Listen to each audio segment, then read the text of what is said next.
say, oh, well, oats are bad because they've got these anti-nutrients and oat milk's got anti-nutrients.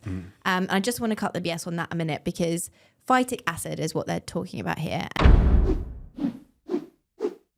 People think that oats are this massive problem.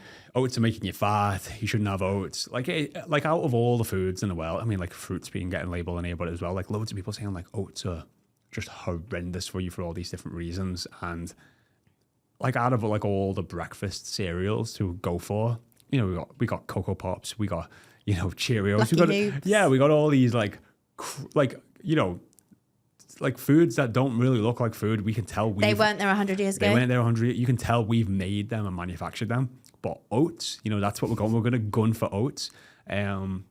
Just wild. I think I've done like a reaction video on this before and about you know, people just like saying, oh, it's bad for you and it's going to spike your insulin and insulin's going to cause you not to lose body fat. And it's just like, and then like the comments are just like 100 people basically going, oh, I've been eating oats with like berries and flaxseed and it's been like a really delicious breakfast I've been having and I've lost like 50 pounds. Yeah. So it's...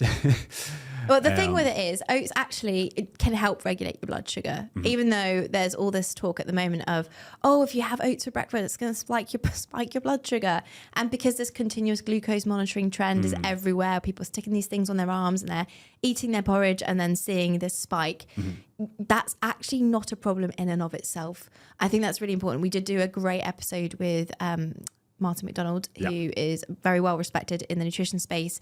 You know, he was talking about this study they've done, which showed even one person one day could have that bowl of oats and have the spike. The next day they could have no spike or a small spike. The next day they could have a medium spike. It's just whatever else is going on in your body as well. Your body having that response is normal. It's supposed to happen. You should be worried maybe if it's never happening at all to an extent.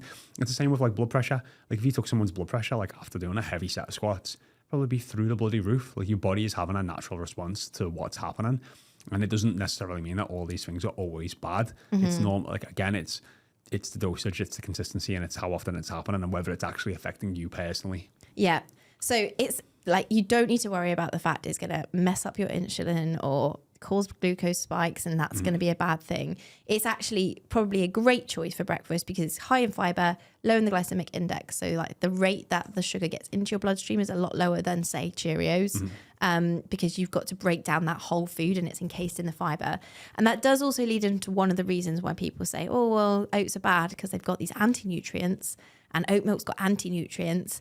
I just want to cut the BS on that a minute because phytic acid is what they're talking about here. And it basically is a compound that's in, if you think about like a shell of a grain or a seed or a nut, like there's that layer over the top, isn't there? There is a compound called phytic acid that is in those little like encasements. And it is an anti-nutrient, if we want to call it that. It does affect the absorption of other foods in your gut. However, it only applies if the skin is on the thing. So oats themselves, especially in oat milk, they don't have like the oat bran, like the wrapper, if you want to call it that. So that for one, let's not stress about that. Even if it did, it does absorb, it does affect the absorption of calcium, iron and zinc, but only if you eat those things at the same time. Right. So if you're getting some calcium and some iron and some zinc later on in the day and you have your oats in the like for breakfast, it's not an issue. Yeah. So you want to be looking at your overall consumption through the day, not just like worrying about one meal, if that makes sense. And that is also why people say, oh, you need to be careful with soaking chickpeas or lentils. It's the same anti-nutrient that people are talking about. And soaking or cooking can really reduce the impact of that phytic acid. So if it is something that you personally are worried about, you probably don't need to. But if you want to do something about it, soaking your oats overnight, making overnight oats can help break that phytic acid down. Yep.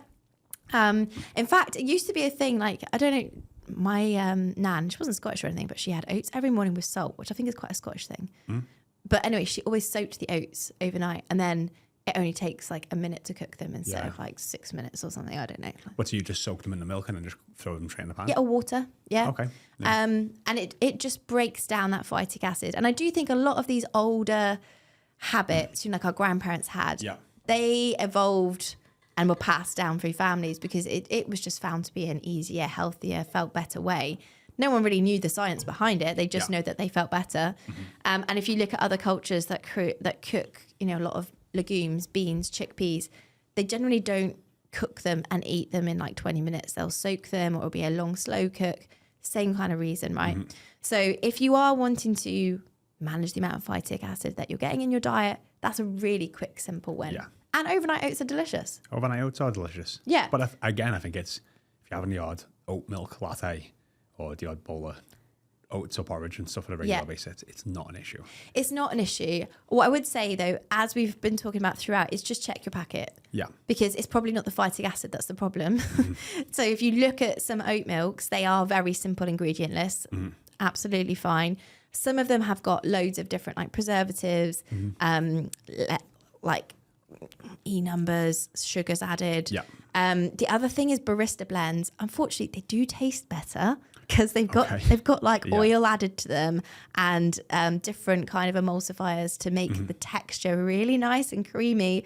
But they do tend to ramp up in the calories, and obviously you've got all those extra added bits and pieces that are in there.